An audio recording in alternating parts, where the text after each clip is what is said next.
जय श्री राधे कृष्ण मित्रों, इस दिव्य यात्रा में आपका स्वागत है। हे कृष्ण, जो भी भक्त आज इस वाणी को सुन रहे हैं, उनके जीवन में आपकी कृपा बनी रहे और हर कठिनाई दूर हो। तो दोस्तों, आइए बिना देरी किए श्री कृष्ण के अमृत उपदेशों की इस अद्भुत यात्रा को शुरू करते हैं। किसी पर विश्वास करने से पहले उनकी बातों से अधिक उनके कर्मों पर ध्यान देना चाहिए। शब्दों में चाहे कितनी भी मिठास क्यों ना हो, असली पहचान इंसान के कार्यों से होती है। जीवन में सबसे बड़ी भूल यही होती है कि हम मीठे शब्दों में फंसकर उनकी सच्चाई को परखना भूल जाते हैं। गुस्से के वक्त अगर हम थोड़ी देर रुक जाएं और गलती होने पर थोड़ा झुक जाए तो जीवन बहुत सरल हो सकता है। गुस्से में लिए गए फैसले हमेशा पछतावे की ओर ले जाते हैं और अहंकार में झुकने से इनकार करना हमें अपनों से दूर कर देता है।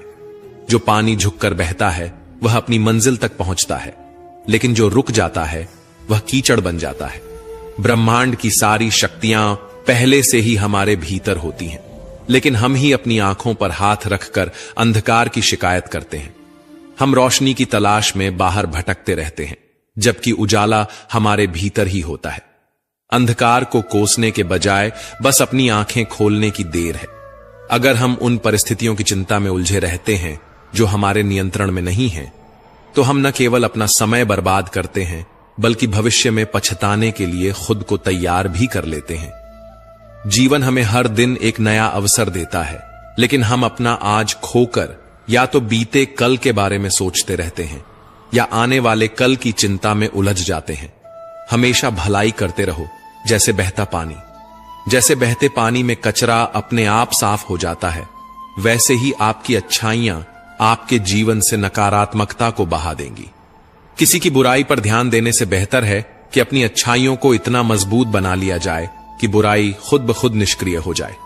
दूसरों की मदद करना ही जीवन का असली मकसद है। कुदरत का एक नियम है, जिस कुएं से लोग पानी पीते हैं वह कभी सूखता नहीं। जो व्यक्ति हमेशा दूसरों के भले के बारे में सोचता है, उसके जीवन में सुख समृद्धि कभी समाप्त नहीं होती। श्री कृष्ण कहते हैं कि हर परिस्थिति में तुम्हारा कर्तव्य ही तुम्हारा धर्म है, तुम्हारा कर्म ही तुम्हारी पहचान है, अन्यथा एक ही नाम के हजारों लोग होते हैं। पहचान उन लोगों की होती है जिनका कर्म उन्हें विशेष बनाता है। जीवन में ऐसे लोगों को चुनो जिनका दिल चेहरे से ज्यादा खूबसूरत हो, क्योंकि सुंदरता तो समय के साथ ढल जाती है, लेकिन हृदय की सच्चाई कभी समाप्त नहीं होती। पैर की चोट हमें संभल कर चलना सिखाती है और मन की चोट समझदारी से जीना। दुख और सुख जीवन के दो पहलू हैं। इनके बिना इंसान यह नहीं समझ सकता कि जीवन में क्या सही है और क्या गलत। पानी में गिरने से किसी की जान नहीं जाती, पर तैरना न आने से डूबने का खतरा होता है। ठीक वैसे ही जीवन की कठिनाइयां हमें खत्म नहीं करती, लेकिन अगर हमें उनसे निपटना नहीं आता तो हम जरूर डूब सकते हैं।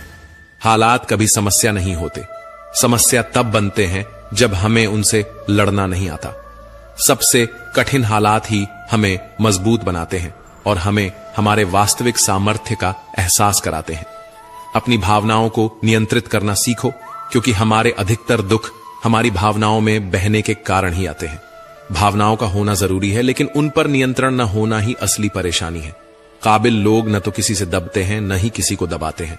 उन्हें जवाब देना आता है, लेकिन वे सोचते हैं कीचड़ में पत्थर कौन फेंके। इसी समझदारी के साथ वे चुप रह जाते हैं। प्रेम और मोह में अंतर समझना बहुत जरूरी है, क्योंकि हम में से ज्यादातर लोग मोह को ही प्रेम समझ लेते हैं। मोह बांधता है, प्रेम स्वतंत्र करता है। मोह कहता है तुम सिर्फ मेरे हो, लेकिन प्रेम कहता है तुम जहां भी रहो खुश रहो। इसलिए जीवन में प्रेम को अपनाओ, मोह को नहीं। सफल वही होता है जो अपने गुस्से को धैर्य से और अपने दर्द को सहन शक्ति से बदलना जानता है। मजबूत वही होता है जो दूसरों को गिराने की नहीं, खुद को उठाने की ताकत रखता है। बुद्धिमान वही होता है जो परिस्थितियों को कोसता नहीं, बल्कि उनसे सीखता है। प्रेम एक ऐसा एहसास है जो दिल को सुकून देता है, आत्मा को शांति और संतोष से भर देता है। प्रेम में कोई भय नहीं होता, कोई असुरक्षा नहीं होती, कोई बंधन नहीं होता। यह मन को हल्का करता है, हमें मुक्त करता है, हमारी चेतना को ऊंचाइयों तक ले जाता है। इसके विपरीत मोह हमें बांधता है। यह हमारी स्वतंत्रता छीन लेता है और हमारे मन में अशांति भर देता है। मोह हमें यह एहसास कराता है कि हमारी खुशी किसी और के होने पर निर्भर है। हम सोचते हैं कि कोई व्यक्ति, कोई वस्तु, कोई परिस्थिति हमारी खुशी की कुंजी है। लेकिन प्रेम हमें सिखाता है कि असली खुशी हमारे भीतर ही है। जिसे हम मोह कहते हैं, वह वास्तव में हमारी जरूरतों को पूरा करने की इच्छा मात्र होती है। इसमें शर्तें होती हैं, अपेक्षाएं होती हैं। मोह कहता है, तुम मेरे हो, इसलिए तुम्हें मेरे अनुसार चलना चाहिए। यह बंधन और अधिकार की भावना से भरा होता है। मोह में मन कभी संतुष्ट नहीं होता, क्योंकि यह हमेशा कुछ और पाने की चाहत में रहता है। यह हमारी स्वार्थी इच्छाओं से जन्म लेता है। लेकिन प्रेम में त्याग होता है, समर्पण होता है। प्रेम कहता है, मैं तुम्हारा हूं और तुम्हारे लिए कुछ भी करने को तैयार हूं। यह भावना स्वार्थ से परे होती है। इसमें लेने की नहीं, केवल देने की लालसा होती है। प्रेम शुद्ध होता है, निस्वार्थ होता है। यह हमें ऊंचा उठाता है, हमें भीतर से आनंद से भर देता है। यह हमारी आत्मा को विस्तारित करता है। प्रेम हमें सिखाता है कि मुक्ति में ही असली संबंध है और बंधन में केवल पीड़ा। श्री कृष्ण कहते हैं, मनुष्य की सबसे बड़ी दुर्बलता क्या है? कुछ लोग मानते हैं कि यह धन है, कुछ कहते हैं प्रेम, कुछ कहते हैं अहंकार। लेकिन असल में मनुष्य की सबसे बड़ी कमजोरी उसका अपने रहस्यों को उजागर करना है। चाहे आप कितने भी शक्तिशाली क्यों ना हो, आपके रहस्य ही आपके नाश की चाबी होते हैं। यदि आप सचमुच प्रबल और समर्थ बने रहना चाहते हैं, तो अपने रहस्यों को गुप्त रखना सीखिए। इन्हें न अपने मित्रों को बताइए, न अपने शत्रुओं को, क्योंकि समय आने पर यह तय करना असंभव होगा कि कौन आपका मित्र रहेगा और कौन शत्रु बन जाएगा। रावण जैसा शक्तिशाली राजा भी विभीषण के कारण पराजित हुआ। विभीषण को रावण के अमृत कुंड का रहस्य पता था और इसी जानकारी ने प्रभु श्री राम को रावण का वध करने में सहायता दी। यह दर्शाता है कि चाहे कितनी भी शक्ति क्यों ना हो, यदि आपके रहस्य सामने आ जाते हैं तो आप हार सकते हैं। जब भी कोई समस्या आए, उसे लेकर चिंता करने के बजाय समाधान ढूंढने की कोशिश करें। चिंता करने से न कोई रास्ता मिलता है, न ही कोई हल। यह सिर्फ हमें और उलझा देती है, हमारे आत्मविश्वास को कमजोर कर देती है। इंसान का जीवन एक सिक्के की तरह है, एक तरफ सुख तो दूसरी तरफ दुख। तकलीफें, परेशानियां और मुश्किलें जीवन का अभिन्न हिस्सा हैं। लेकिन अगर हमारे विचार मजबूत हों, तो कोई भी दुख हमें ज्यादा देर तक नहीं जकड़ सकता। दुख बाहर से जितना बड़ा दिखता है, अंदर से उतना ही कमजोर होता है। यह केवल हमारी सोच पर निर्भर करता है कि हम इसे कैसे देखते हैं। जब मुश्किलें आती हैं और हर तरफ बंद दरवाजे नजर आते हैं, तब मन निराश हो सकता है। ऐसा लग सकता है कि अब हार मानने के अलावा कोई रास्ता नहीं बचा। लेकिन यह नकारात्मक सोच हमें और गहरे अंधकार में धकेल देती है। याद रखो, जैसा हम सोचते हैं वैसे ही हम बनते हैं। जब परीक्षा का समय आता है, तो कुछ लोग धैर्य और साहस से उसका सामना करते हैं, जबकि कुछ निराश होकर हार मान लेते हैं। अगर हमारी सोच सकारात्मक हो, तो हम हर मुश्किल हालात में भी कुछ अच्छा ढूंढ सकते हैं।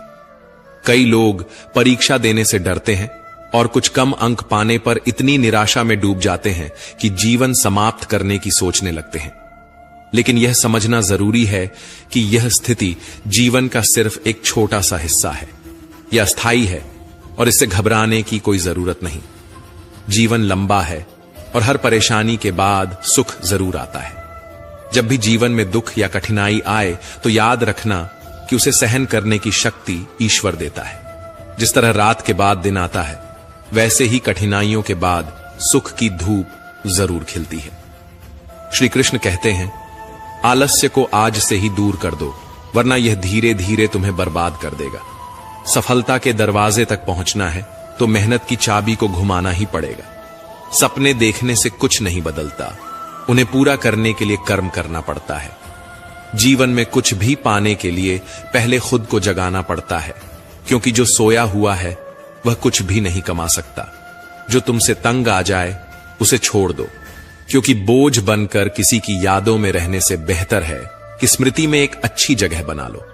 जीवन जीना है